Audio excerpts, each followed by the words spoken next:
Hindi mo madadala sa hukay yung pera mo na yan. Yan ang katwiran ng napakaraming Pilipino na hindi daw madadala sa hukay ang pera. Kasabihan yan nung araw pa, yung hindi mo raw madadala yung pera mo sa hukay. Katwiran ho yan ng mga taong tamad, ayaw magpursige sa buhay, pilosopo, mga loser, mga underachiever, mga walang gustong marating sa buhay. Totoo naman na hindi mo madadala yung pera sa hukay. Bakit? Gusto mo na bang mamatay? Gusto mo na bang kunin ka ni Lord? Gusto mo na bang mawala sa mundong ito? Bakit yung pagkamatay ang iniisip mo, mas mahaba yung panahon na buhay ka? Mas mahaba yung panahon na nabubuhay ka sa mundong ito na kailangan mo ng pera, na kailangan mo ng kayamanan dito sa mundong ito para magkaroon ka ng maginhawang buhay, may maisustento ka sa mga anak mo, may maibigay ka sa mga mahal mo sa buhay, makuha mo lahat ng mga gusto mong makuha sa buhay, at para naman, may emergency fund ka kung sakaling magkakasakit ka, kung sakaling may madidisgrasya sa pamilya mo, o kung sakaling may mga unfortunate events na mangyayari sa buhay mo. Kailangan natin ng pera. Huwag kayong mabuhay dun sa katwiran ng mga pilosopong tamad na tao na hindi mo madadala sa hukay ang pera. Kasi ang pera po, create po yan dahil kailangan natin yan. Ginagamit natin yan. Yan ang makapagbibigay sa atin ng maginhawa at maluwan na buhay. So kung hindi mo pala madadala sa hukay ang pera na yan, edi huwag ka na magtrabaho dahil hindi mo naman pala madadala sa hukay yung sweldo mo. Kung hindi mo naman pala madadala sa hukay ang pera na yan, huwag ka na magnegosyo. Hindi mo naman pala madadala sa hukay. Ano punto ko? Kaya ka nagtatrabaho, kaya ka nagninegosyo dahil kailangan mo ng pera pang sustento sa mga anak mo, sa pamilya mo. Kailangan mo ng pansustento sa mga pangangailangan mo sa buhay mo. Kailangan mo ng pansustento sa bahay, sa expenses, sa kuryente, sa internet, sa napakaraming gastos. Tapos, kung sino pa yung mga taong nagsasabi na hindi mo madadala sa hukay ang pera na yan, kayo yung napaka-marereklamo kung bakit wala kayong pera. Ang titigas ng mukha ninyong magreklamo sa kung saan-saan at kung kani-kanino dahil nga wala kayong pera, lagi kayong kapos. Tapos katwiran mo, hindi mo madadala sa hukay ang pera na yan. Kaya ka mahirap Kaya ka walang pera. Kaya ka walang marating sa buhay. Tigilan mo yung pangangatwiran mo nang hindi mo madadala sa hukay ang pera. Importante ang pera habang nabubuhay ka kasi mas mahaba ang panahon na buhay ka. Pangalawa, hindi mo madadala ang pera sa hukay, totoo. Pero maipapamana mo ito sa mga anak mo para hindi na nila maranasan yung hirap na dinararas mo ngayon. Para hindi na nila pagdaanan yung hirap na pinagdadaanan mo ngayon. Para hindi na sila maging miserable na kasing miserable ng buhay mo ngayon. Gusto kong maintindihan mo na ang pera maaaring iiwan natin sa mundong ibabaw. Pero magagamit ng mga susunod na henerasyon. Magagamit ng mga mahal mo sa buhay. Kaya ka mahirap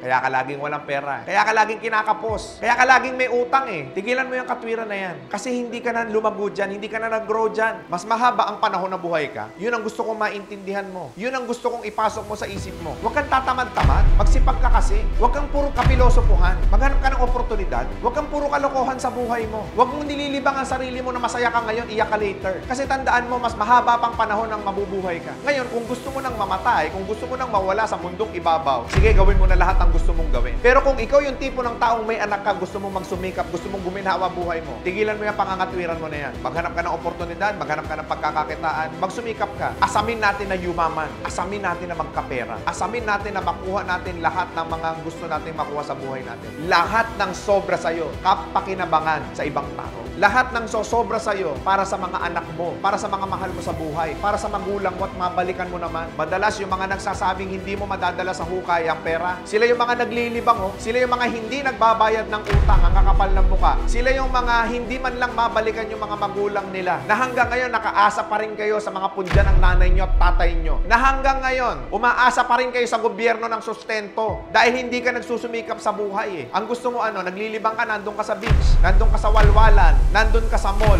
Kasi hindi mo naman madadala sa hukay ang pera, enjoyin mo na ngayon. Enjoy ngayon, iyak later. Gastusin ngayon, ilabas ngayon, ubusin ngayon, bukas, miserable buhay mo. At yung stress na nadadala sa'yo, iisipin mo ngayon, importante pala pera. Abay, ginastos mo Ano punto ko? Hindi mo madadala sa hukay ang pera. Pero dapat nating sinupin, dapat nating pag-ingatan, dapat natin ilagay sa tama para mapalago natin, para balang araw, hindi mo na iisipin ang pera kasi yung pera kusa nang dumarating sa'yo. Matuto kayong mag-invest sa tamang business opportunity na po pwede ninyong gawin. Matuto kayong humanap ng ekstrang pagkakakitaan. Hindi yung mina-mindset mo yung sarili mo, kinukondisyon mo yung utak mo na hindi mo madadala sa hukay, pero ang totoo, miserable ka. Marami kang pangangailangan sa pera Kailangan na kailangan mo nga ng pera ngayon Tigilan mo yung katwiran mo na yan. Magbagong buhay ka na. It's time to move forward in life. Maghanap ka ng opportunity, maghanap ka ng pagkakakitaan. Asamin mong yumaman, asamin mong umasenso, asamin mong kumita. Kasi sa totoo lang, inggit ka kasi. Kasi maraming tao ang naabot nila ang pangarap nila, ikaw hanggang katwiran ka na lang. Hanggang keyboard warrior ka na lang. Inggit ka sa kapitbahay mo eh. Inggit ka doon sa mga post sa social media eh. Na nakabili ng magagandang sasakyan, na nakabili ng magagandang bahay, na nakuha nila lahat ng mga inaasam nila sa buhay nila, naiinggit ka eh. Kaya katwiran mo na lang, hindi nyo naman madadala sa hukay eh. Inggitero ka kasi.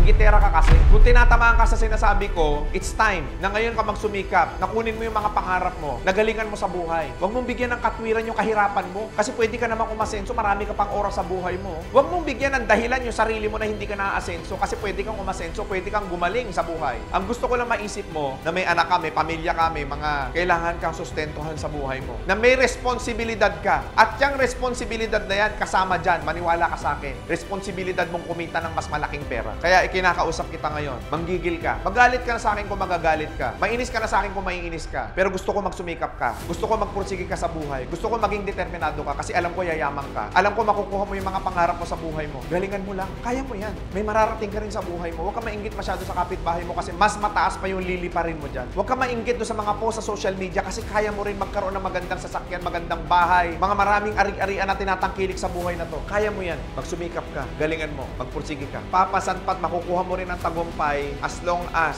galingan mo, magsumikap ka, maging determinado ka, mag-commit ka na. Tigilan mo na yung katwiran. Kasi ang tagal mo nang sinasabi sa buhay mo yan, miserable ka pa rin hanggang ngayon. Baka itong mga sinasabi ko na ang panggising sa'yo. Baka panahon na para umasenso ka. Baka panahon na para baguhin mo yung laman ng utak mo at kokote mo. Hindi to mindset.